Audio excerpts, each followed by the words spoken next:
बिस्मिल्लाहिर्रहमानिर्रहीम, अस्सलाम वालेकुम, welcome to my new channel. तो नाज़रीन देखिए इस वीडियो में कि जब असद अली तूर को रिहा किया गया तो पहली दफ़ा उन्होंने मीडिया पे आके किस तरह बताया कि उन पर तशद्दुद किया गया और किस तरह FI के लोगों ने उनसे बेतुके सवाल पूछे और उन पर तशद्दुद किया गया। वो अपनी ज़बानी अपनी सारी कहानी बता रहे हैं। पहले देखिए इस वीडियो को, फिर इस पर बात करते हैं। और उस 8 घंटे में क्वेश्चंस ये थे कि जो आप कर रहे हैं ये क्यों कर रहे हैं। मैं कहता था भाई क्या कर रहा हूं, बताओ क्या कर रहा हूं, मुझे दिखाओ। नहीं वो ये, और एक स्टेज ये आई जब मैंने बार बार इंसिस्ट करना शुरू किया कि मुझे लिस्ट ऑफ एलिगेशंस दो जिसका मुझसे जवाब मांगो। तो उसी वक्त उस कमरे में 6 लोग मौजूद थे। शहजाद साहब उनमें से 3 लोगों ने अपने मोबाइलों पर मेरे वीलॉग खोल के सुनने शुरू कर दिए और एक बंदे ने अपने उस पर कंप्यूटर पर मेरा ट्विटर हैंडल खोला और उस पर नाम लिख के एक अदालती शख्सियत का ट्वीट सर्च करने शुरू कर दिए और फिर वो दूसरा उसको बता रहा अच्छा ये वाले का स्क्रीनशॉट ले लो, ये वाले का स्क्रीनशॉट ले लो। तो मैंने कहा आप अब बुला के मुझे इधर बैठ के मेरे सामने तैयारी कर रहे हैं, तो फिर मुझे नोटिस किस चीज का भेजा था अगर आपको पता ही नहीं मैंने किस वीलॉग में क्या बात की हुई है या मैंने मतलब पहले उन्होंने सुने हुए नहीं थे आपके व्लॉग्स किस बारे में। और फिर जब मैंने ये किया तो फिर उन्होंने मुझे एक पेपर दिया और कहा कि अच्छा आप अपने डिफेंस में एक स्टेटमेंट लिख के दें। मैंने कहा किस चीज के डिफेंस में, मुझे कोई चीज बताए ना कि मैं उसके डिफेंस में स्टेटमेंट लिखूंगा। नहीं कुछ भी लिखें कि आप क्या करते हैं। देन मैंने जो स्टेटमेंट लिखी वो कोर्ट रिकॉर्ड का हिस्सा है। मैंने उसमें लिखा कि ये मेरे सामने भी चीजों को सर्च कर रहे हैं FIA के लोग, ये स्वीपिंग स्टेटमेंट्स पास कर रहे हैं, ये वेग क्वेश्चंस कर रहे हैं और मैं तमाम इन बातों की तरदीद करता हूं। ये कह के मैंने पकड़ा दिया, उन्होंने पढ़ा 2 मिनट फिर देख के ये आपने क्या लिखा है कि हम स्वीपिंग स्टेटमेंट्स दे रहे हैं, हम वेग क्वेश्चंस कर रहे हैं। मैंने कहा क्योंकि आप यही कर रहे हैं। 2 मरतबा आप FIA के सामने पेश हुए। एक तो जिस दिन आप इस्लामाबाद हाई कोर्ट गए थे, इस्लामाबाद हाई कोर्ट ने ऑब्वियसली ये नहीं स्टे ऑर्डर नहीं दिया था आपके हक में, लेकिन उस दिन आप पेश हुए दोबारा और फिर गिरफ्तार कर लिया गया। और उसको क्या वजह बताई थी गिरफ्तारी की, कि क्या एलिगेशन एग्जैक्टली है, उसको भी नहीं बताया? कुछ भी नहीं मुझे बताया गया। मैं गया हूँ FIA के ऑफिस, मैंने उन्हें जाके मेरे को सरेंडर किया है। मैंने उन्हें पूछा कि आप क्या है, उन्होंने कहा ठीक है जी आए जी बैठे हैं, आज बात करते हैं आपसे। और फिर आगाज़ इसी तरह के वेग क्वेश्चन से हुआ और मुझे आइडिया था तो मैंने उनसे बार बार इंसिस्ट करना शुरू किया कि आप लोगों ने मुझे अरेस्ट करना है तो काइंडली मेरे नीचे वकला को उनको बता दीजिए ताकि वो चले जाएं।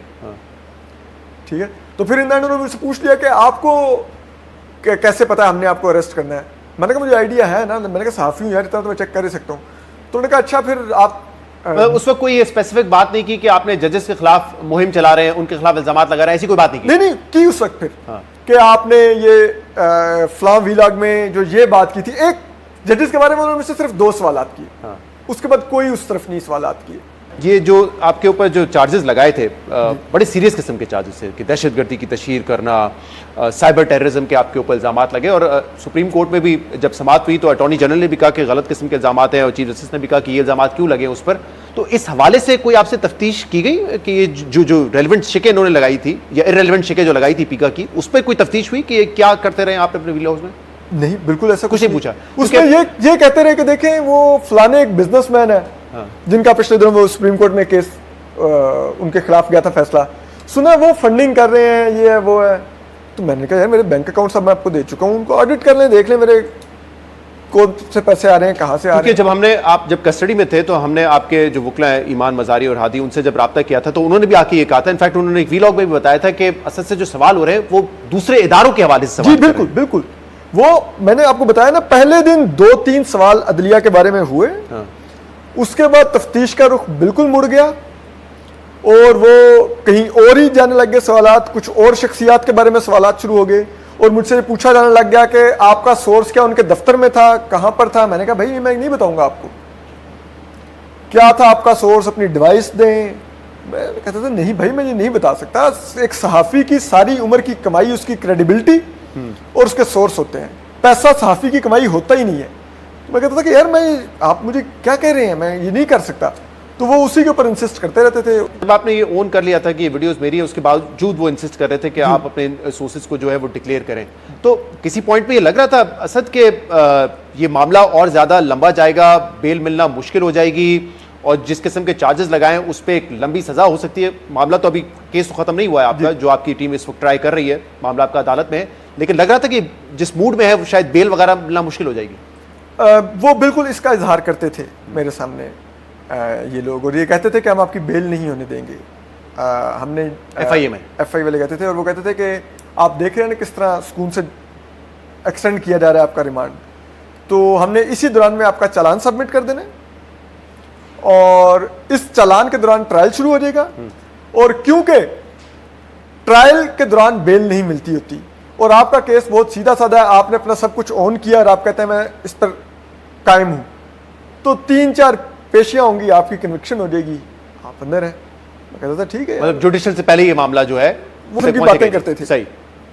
तो मैं कहता था ठीक है, कर सकते हैं तो बिल्कुल कर दें, मुझे क्या जल्दी से करें चालान फिर जो आपने करना है। तो उस वक्त मुझे सच्ची बात है मुझे लगता था कि मुझे ये मोस्ट लाइकली सजा होने जा रही है।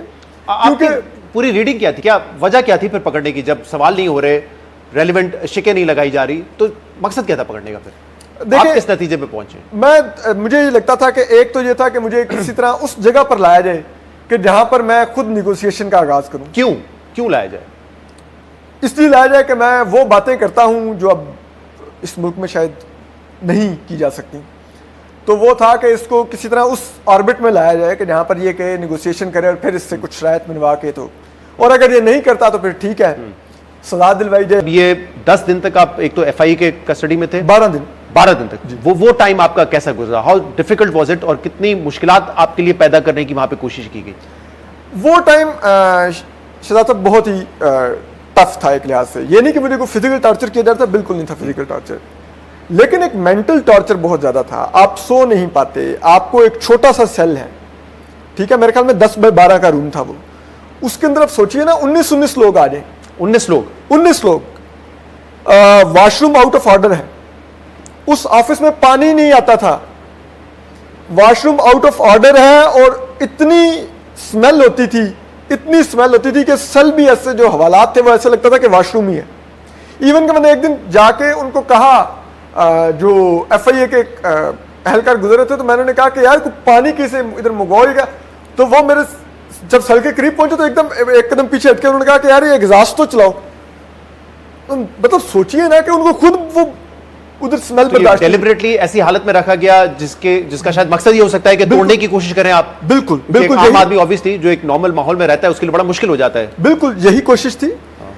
वो जान के इस माहौल में रखा है। मैं बार बार रिक्वेस्ट करता था कि मुझे कोई और वॉशरूम यूज करवा दें, और एक दिन मैं सुन सकता था कि मैंने एहलकार को बहुत रिक्वेस्ट की, उन्होंने जाके अपने एक सीनियर से पूछा, मुझे उन सीनियर की आवाज आई कि वो वही वॉशरूम यूज करेगा।